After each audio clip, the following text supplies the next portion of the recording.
2020년 8월 12일 수요일 여기용 메시지 말씀입니다. 오늘 말씀은 베드로 후서 2장 1에서 9절 말씀입니다. 그러나 백성 가운데 또한 거짓 선지자들이 일어나니 이와 같이 너희 중에도 거짓 선생들이 있으리라. 그들이 멸망하게 할 이단을 가만히 끌어들여 자기들을 사신 주를 부인하고 임박한 멸망을 스스로 취하는 자들이라. 여럿이 그들이 호색하는 것을 따르리니 이로 말미암아 진리의 도가 비방을 받을 것이요. 그들이 탐심으로써 지어낸 말을 가지고 너희로 이득을 삼으니 그들의 심판은 옛적부터 지체하지 아니하며 그들의 멸망은 잠들지 아니하느니라.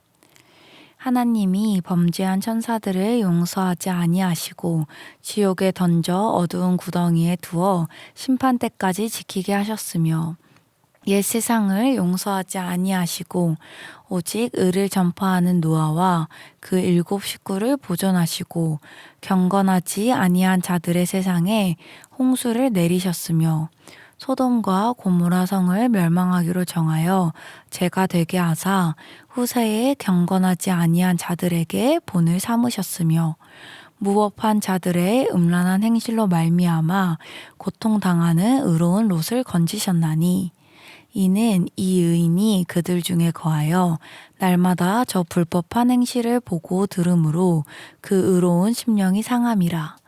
주께서 경건한 자는 시험에서 건지실 줄 아시고 불의한 자는 형법 아래에 두어 심판날까지 지키시며. 오늘 말씀 제목은 의인 올 악인입니다. 여러분, 짜장면 올 짬뽕. 저는 짬뽕입니다. 그렇다면 여러분은 의인 올 악인 어떤 사람인가요? 악인은 아니지만 그렇다고 의인도 라며 왠지 저는 대답을 얼버무릴 것 같아요. 오늘 성경 본문은 정확하게 2가지 사람을 대상으로 이야기합니다. 바로 의인과 악인입니다. 중간은 없습니다. 특별히 악인 중에서도 그 중에서도 거짓 선생에 대한 이야기가 주를 이룹니다. 베드로는 1장에서 성도들의 영적 무장을 권면한 데 이어 이제 본론으로 들어가 거짓 선지자들의 출현에 대해 언급합니다. 거짓 선생들은 성도들을 미혹하고 있지만 결국 예전에 불의한 자들처럼 멸망하게 될 것이라고 말하죠. 그렇다면 오늘 말씀을 통해 자세히 거짓 선생, 악인의 특징과 그 끝, 그리고 의인의 특징과 그 끝에 대하여서 알아보도록 합시다. 먼저 거짓 선생의 특징과 그 끝입니다. 오늘 본문에서 거짓 선생들의 특징은 5가지로 나타납니다. 첫 번째, 다른 사람들을 가만히 끌어들인다. 2번째, 자기들을 살리신 주를 부인하고 멸망을 스스로 취한다. 3번째, 호색한다. 4번째, 그로 말미암아 진리의 도가 비방을 받는다. 5번째, 탐심으로 말을 지어내고 다른 사람으로부터 이익을 얻는다. 이 특징들만 들으면 그들은 우리와 별 상관이 없는 응당 벌을 받아야 할 마땅한 나쁜 사람들로 보입니다. 그리고 하나님의 단호한 심판도 당연하게 느껴지죠. 우리는 나는 거짓 선생이 아니야 라고 쉽게 생각을 합니다. 동시에 내가 거짓 선생에게 넘어가는 일도 말도 안 된다고 생각하죠. 그렇지만 그들의 특징을 면밀히 살펴보면 거짓 선생이 우리로부터 멀지 않다라는 것을 알게 될 것입니다. 그들은 먼저 가만히 다른 사람들을 끌어들입니다. 가랑비에 옷 젖듯이 살금살금 사람들에게 다가옵니다. 그리고 잘못된 정보를 이야기하죠. 마치 뱀이 다가와 정말 하나님이 그렇게 말했어? 라고 의심을 부추기듯이 말이죠. 이는 알게 모르게 내 생각과 마음에 파고듭니다. 전혀 위협적이지 않은 태도로 하나님에 대해 의심하게 하고 믿어왔던 믿음을 의심케 합니다. 그럴 수밖에 없는 것이 그들은 두 번째 특징, 자기들을 살리신 주를 부인하고 멸망을 스스로 취하는 자들이기 때문이죠. 그렇기에 그들의 이야기의 근간은 하나님, 예수님이 아닙니다. 진리된 것 위에 서 있지 않은 모든 것들은 아무리 그럴싸해 보여도 무너지기 마련입니다. 어떤가요? 이런 거짓 선생의 속임수로부터 여러분들은 완전히 자유한가요? 저는 저의 삶을 곰곰이 생각해보다 인스타그램 생각이 났습니다. 종종 게시글 피드를 보다 보면 뭐뭐 하는 법에 대한 짧은 짤들이 많이 등장합니다. 연애를 잘하는 법부터 시작해서 우리가 궁금해할 만한 다양한 주제들이 언급됩니다. 그리고 저는 혹하여 그 글들을 캡처합니다. 이는 단편적인 예시이지만 세상에는 하나님을 근간으로 하지 않은 수많은 정보와 이야기들이 넘쳐납니다. 그리고 우리는 그것들에 쉽게 마음을 빼앗깁니다. 마치 그게 나름 절대적인 것처럼, 진리인 것처럼 말이죠. 여러분들의 마음을 사로잡은 거짓 선생의 이야기는 무엇인가요? 기억합시다. 오직 진리 되신 분은 우리 하나님 한 분뿐이십니다. 우리의 선생 되시는 예수님의 말씀에 붙들려 진리를 분별합시다. 다음 특징은 호색한다입니다. 호색한다라는 것은 성적으로 지나치게 과도한 상태, 성욕이 지나치거나 절제력이 약해 과도하게 쾌락을 추구하는 것들을 칭합니다. 방탕함과 같이 쓰이죠. 호색하는 것은 곧 우리의 쾌락 위주의 삶으로 생각해 볼 수 있습니다. 더욱이 이 시대는 쾌락을 추구하고 누리는 것을 당연하게 이야기하는 풍조로 흘러가고 있습니다. 과도하게 추구하는 쾌락은 그 자체가 우상이 되어 사람을 망가뜨립니다. 더불어 거짓 선생들이 더 악한 것은 자신들만 악하고 방탕할 뿐만 아니라 다른 이들도 그 죄악된 길로 이끌에 있습니다. 우리의 삶은 자연스레 다른 사람에게 영향을 끼칠 수밖에 없습니다. 특별히 우리는 지금 각각 성경 선생, 목자로 부르심을 받았기 때문에 더욱이 이를 조심해야 합니다. 양들은 우리의 뒷모습을 보고 배우게 됩니다. 성경에서는 선생이 된 자들은 더욱이 천국에 들어가기 힘들다 하였습니다. 가르치면서 그 삶을 살아내기가 쉽지 않기 때문이죠. 그렇기에 우리는 더욱이 경계하여야 합니다. 각성하여 깨어 쾌락에 빠지지 아니하고 바른 목자의 삶을 살기 위하여 깨어 있어야 합니다. 거짓 선생의 마지막 특징은 탐심으로 말을 지어내고 다른 사람으로부터 이익을 얻는다는 것입니다. 하나님이 근간이 아닌 그들의 말의 뿌리는 무엇일까요? 바로 탐심입니다. 자신의 유익을 바라는 마음이고 욕심내는 마음이죠. 우리가 어떤 것들을 이야기할 때 나의 욕심이 기반이 된 건 아닌지 잘 살펴보아야 합니다. 거짓 선생들도 그럴싸한 하나님에 대한 이야기를 했습니다. 그렇지만 그들에게 다른 사람들은 진리의 복음을 전해야 할 대상이 아닌 적당히 잘 구슬려서 이익을 얻을 대상이었습니다.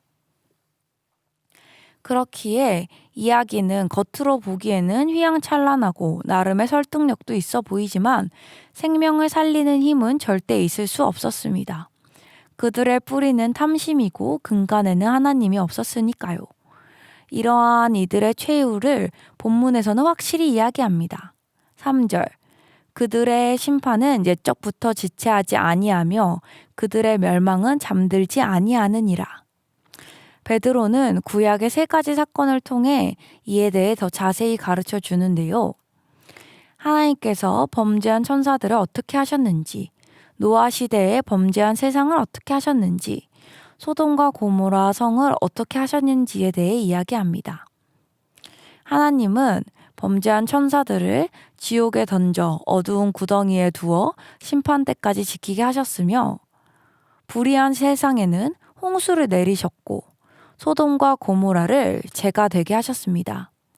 한마디로 9절에 불의한 자는 형벌 아래에 두어 심판 날 때까지 지키신다로 정리됩니다. 그렇다면 의인의 삶과 그 특징과 그 끝은 어떻게 될까요? 그에 대해 자세히 또 살펴봅시다. 오늘 본문에서는 악인으로 나타나는 거짓 선생들뿐 아니라 그와 반대되는 대상도 등장합니다. 바로 의인의 존재인데요. 성경 본문에서는 거짓 선생을 곧 악인, 불의한 자로 정확하게 의인과 구분하여 이야기합니다. 중간지대는 없습니다. 악인 아니면 의인입니다. 그렇다면 우리는 악인입니까? 의인입니까? 저는 동역자들이랑 1대1을 하며 사도행전을 할 때가 있는데요. 이런 이야기를 많이 합니다. 바울 진짜 대단하다. 어떻게 바울은 고난 중에도 이렇게 살 수 있을까? 이렇게 이야기를 하지만 쉬 내가 바울과 같은 사람이 될 거라고 생각하지는 못할 때가 많습니다. 그렇습니다. 우리는 의인의 삶을 살기는 바라지만 의인이 되기를 쉽게 꿈꾸지는 못합니다. 그저 죄인됨을 인정하지만 인간은 연약하니 어쩔 수 없어 하고 받아들이며 의인이 되기는 쉽게 포기하는 것 같습니다. 라이프 성경사전을 참고하면 의인에 대해 이렇게 이야기합니다. 성경에서 의인이라 함은 본질적으로 의롭고 착하며 고결한 인격자라는 뜻이 아니라 하나님의 은혜로 용서받은 죄인을 가리킵니다. 그 중에서도 구약 성경에서는 하나님과 바른 관계를 가지고 생활한 인생, 즉 하나님의 의지에 따라 살고 율법의 요구에 순종하려고 힘쓴 경건한 자를 이야기합니다. 노아, 욥, 다니엘이 그 대표적인 인물이고요. 신약 성경에서는 그리스도를 믿음으로 하나님으로부터 옳다고 인정받은 신자를 가리킵니다. 의롭다함의 전적인 주권은 하나님께 있고 그 뿌리는 우리와 하나님과의 관계를 회복하신 예수 그리스도에게 있는 것이죠. 그렇기에 자신을 건지신 예수 그리스도를 부인하는 거짓 선생들은 아무리 번지르르한 말을 해도 악인일 수밖에 없는 것입니다. 이어 말하는 본문은 의인과 악인을 대하는 하나님의 태도에 대해 추가로 이야기하는 말씀입니다. 그분은 의인들에게서 눈을 떼지 않으시고 그들을 왕처럼 대하셔서 영원히 높여주십니다. 의인의 소망은 이루어져 즐거움을 주나 악인의 소망은 끊어진다. 의인은 결코 뿌리가 뽑히지 않으나 악인은 땅에서 오래 살지 못한다. 이외에도 의인에 대한 약속은 성경에 차고 넘칩니다. 이러한 약속 가운데 우리가 해야 할 일은 그저 하나님 앞에서 나를 버리는 것, 나를 놓는 것, 나의 힘을 빼고 주님을 온전히 의지하는 것입니다. 우리는 내가 죄인이야 하며 자신의 죄인됨을 쉽게 인정하지만 거기서 그래서 어쩔 수 없어라고 무력함으로 빠져버리곤 합니다. 저도 자주 그랬고요. 하나님은 거기서 멈추는 것을 원하지 않으십니다. 더 나아가 성령의 권능을 받고 다시 사신 예수님의 은혜로 회복된 하나님과의 관계로 말미암아 의인으로 살아가길 원하십니다. 이미 하나님께서는 우리를 의롭다 하셨습니다. 하나님의 눈으로 나를 찾다라는 책에서는 이렇게 이야기합니다. 그는 우리가 영적 건망증에 걸렸다고 했다. 그는 우리가 자기 자신에 대해 무력함을 느끼는 이유가 주로 하나님이 누구신지를 잊었기 때문이라고 말했다. 우리는 우리의 삶을 충만케 하시는 그분의 전능함을 잊었다. 그것은 단순하지만 내게 매우 심오한 깨달음의 순간이었다. 또 이야기합니다. 당신은 하나님을 영화롭게 하는 거룩한 삶을 살 능력이 있다. 베드로 후서 1장 3절은 그의 신기한 능력으로 생명과 경건에 속한 모든 것을 우리에게 주셨으니 라고 말한다. 어쩌면 우리 안에 있는 완악한 본성에 휘둘릴지도 모른다. 그러나 우리는 올바른 선택을 할 능력이 있다. 그것이 가능한 것은 능력이 있는 하나님과의 관계 속에서 살기 때문이다. 자신을 과소평가하지 마라. 자신을 패배자로 여기지 마라. 우리가 빠지기 쉬운 죄들로 원수는 우리를 낙심시키고 연약하게 만든다. 그러나 당신이 경건한 삶을 살기 위한 능력을 갖고 있음을 인식하라. 가장 크고 강한 군대가 당신 편에 있다. 그리스도의 몸에 의존하라. 당신의 삶에 책임을 부여하라. 그렇습니다. 바라기는 우리가 삶에서 하나님의 크심을 잇는 영적 건망증에 빠지지 않기를 바랍니다.